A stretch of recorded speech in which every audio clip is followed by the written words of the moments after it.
kalau kamu mau memimpin, kamu harus mendapat approval dari masyarakat yang kamu pimpin. Nggak mungkin dong kamu memimpin masyarakat yang menentang. Nah, bukti bahwa masyarakat yang kamu pimpin itu bisa menerima kepemimpinanmu, ya terpotret dari survei bahwa approval rating kamu itu memang tinggi.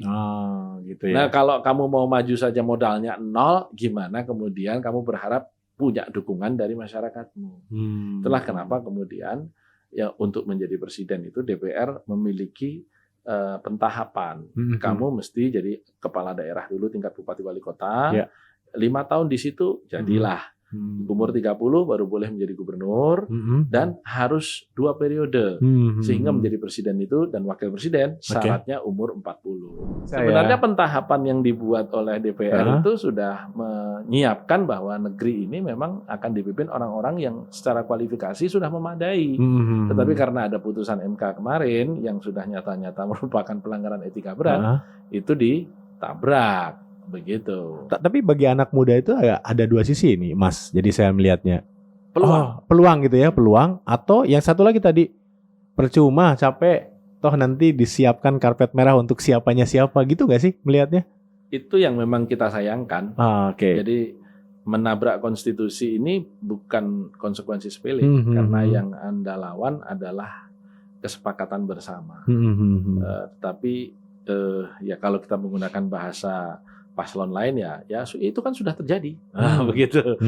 Jadi ya saya cuma bisa menyerukan kepada anak-anak muda kita jangan pesimis dengan masa depan, karena kan harus ada sekelompok orang yang tetap memiliki semangat untuk memperbaiki. Bahwa hari ini kita salah sudah dibuktikan. MK memutuskan adanya pelanggaran etika berat, berarti kan salah. Nah, tetapi kan kesalahan ini tidak kemudian menjadi hantu sepanjang hayat. Harus ada perbaikan.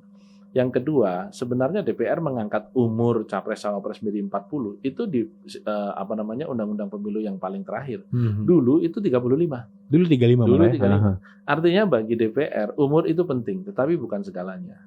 Hanya ketika kemudian kita melihat bahwa bangsa ini terlalu kompleks kalau dipimpin oleh kan banyak, misalnya Justin Trudeau yang muda umur 36, ini umur 37 misalnya begitu. Bukan kemudaannya yang dilawan itu sebenarnya. Yang dilawan itu atau yang ditata oleh DPR itu adalah pentahapannya.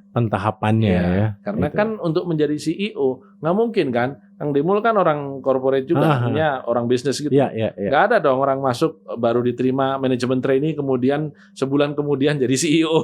Nggak ada. Kecuali anaknya owner. Anaknya owner gitu. Belum tentu kerjanya benar tapi. Iya. Gitu. Bahkan owner pun yang manner, artinya yang tertib, itu akan dalam tanda petik menyekolahkan anaknya dulu. Betul. Bahkan di perusahaan orang lain. Nggak berani lah. Rontok nanti perusahaannya kalau sembarangan kan. Kita lihat banyak konglomerat kita yang menyekolahkan anaknya secara profesional, misalnya katakanlah ke Amerika Serikat, setelah itu kamu kerja dulu di sana dan harus di perusahaan multinasional 10 tahun misalnya. Baru kemudian kembali ke sini. Kenapa? Best practice yang di sana diambil untuk memperbaiki perusahaan dia. Begitu.